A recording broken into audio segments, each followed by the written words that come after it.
everybody.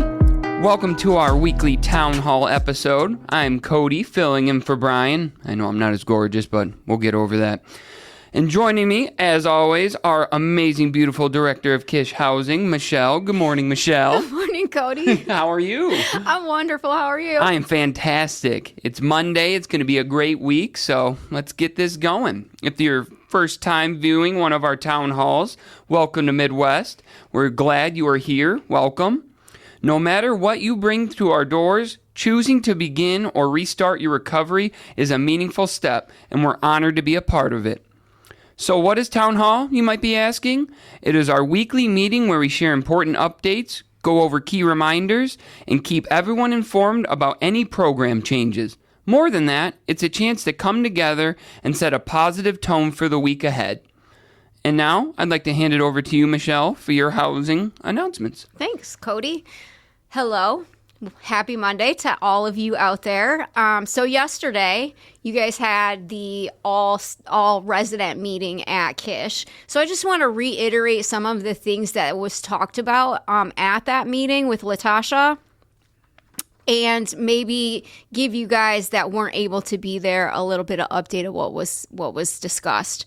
First of all, sign out sheets, guys. I really emphasis on really, need you guys to start signing out. We need to know when you leave and what your expected time back is. So those sheets on the outside of your doors on the clipboard, please remember to sign out where you're going and what time you're leaving and what time you're anticipated back. This is very important, and we're unfortunately going to have to start giving some accountability around that for people who are consistently failing to sign out. Medication compliance. Again, guys, medication times are posted. So we need you to adhere to the medication times if you have to come to the office to take medications. If you're in IOP and you have medications in your units, they have to stay in the assigned locker, and that locker is the same as your bed number. So if you're in bed number 2 in the apartment, then your locker is locker number 2. You have to keep all of your meds in those assigned lockers. They cannot be kept in drawers or on the counter or in the kitchen cabinets. They have to be kept secured in the locker. That is a state standard. And use the medication logs consistently. So we give you a medication log. You're to check mark every day and every time that you take those medications. That way, when we do audits of your medication, we know that you're taking them consistently and that the count that's left in the bottle is consistent with how you've been taking it. And sometimes medical will ask us for that information. So we need you guys to be accurate so we can give them accurate information. Kitchen responsibility. Every unit has a kitchen responsibility, right? But that doesn't mean that the person assigned to the kitchen is responsible for doing your dishes. Every person in the unit should be doing their own dishes and putting them away pretty much as soon as you finish your meal, right? Like, so you finish your meal, go clean up, put your dishes away. The kitchen chore is actually around keeping the counters wiped down, keeping the floor mopped, keeping the clutter to a minimum.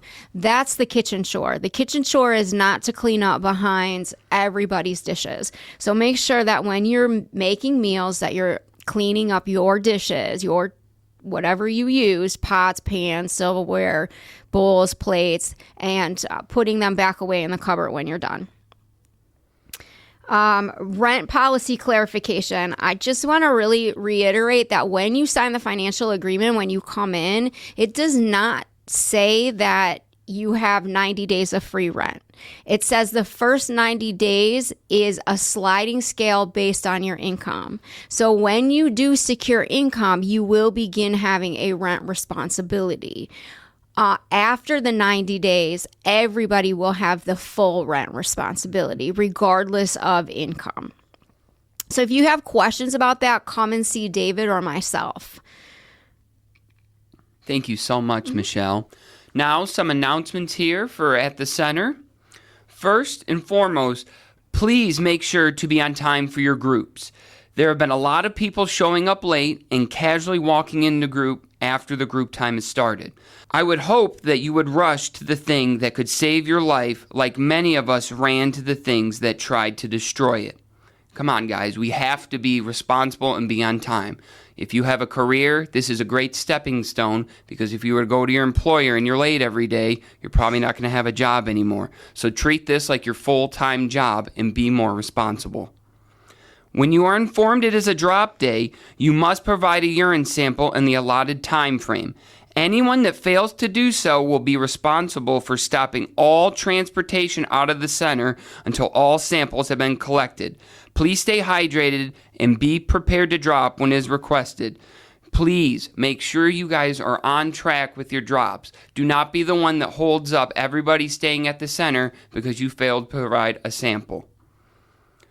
Just a friendly reminder that the AA group Into Action meets every Tuesday night at 6:30.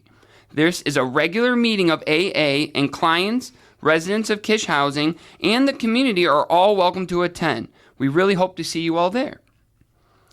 We also will be launching a new program for those in IOP called Risen. It will be held once per week. This is a transformational program designed to help build healthy habits. It is optional and voluntary, but the results of the program will be studied by the University of Tiffin. Please note that you may participate in the program without participating in the study. More information on this program and how you can join will be provided this week. Next, I love this part. We're going to give some shout outs. We would love to congratulate our graduates, Michael F., Melody W., Clyde A., and Anthony M. Congratulations, you individuals. This is so amazing. I love to see everybody make it through the program. I'm sure Miss Michelle can agree that we are so proud of you, and please keep up the good work and bring everything you remember with you back out on those streets. Next, I'd like to wrap this up with an amazing motivational reading. A man once found himself stuck at the bottom of a deep, muddy pit. The walls were steep, slick, and impossible to climb. Every time he tried to pull himself up, he slid back down, exhausted and covered in dirt. At first, he shouted for help. People passed by. Some pitied him. Some gave advice. A few even tossed down ropes, but they were too short or he didn't have the strength left to climb them. After a while, the voices faded and he was left alone. Days passed. At some point, something shifted. Instead of looking up at the impossible climb, he looked down at what was in front of him. Mud, rocks, small bits of debris. Not much, but something.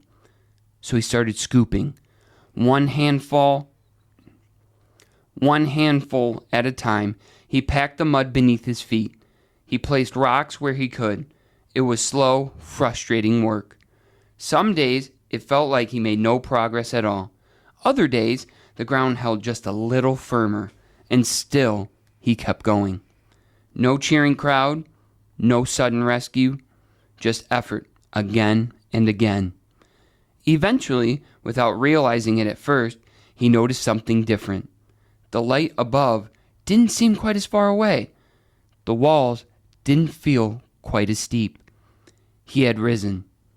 Not by escaping the pit in one heroic leap, but by building his way out, piece by piece, using exactly what had once trapped him. When he finally stepped onto solid ground, he didn't feel lucky. He didn't feel rescued.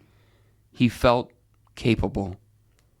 The moral of this story is, you don't always get out of hard places with one big breakthrough. More often, you climb out through small, consistent effort using whatever you have, even if it doesn't seem like enough. Progress isn't loud or dramatic most of the time, but if you keep showing up, it builds into something that can change everything. I challenge you all to keep your feet moving and your eyes in front of you this week. Thank you everybody for watching, and as always, have a safe, happy, sober week.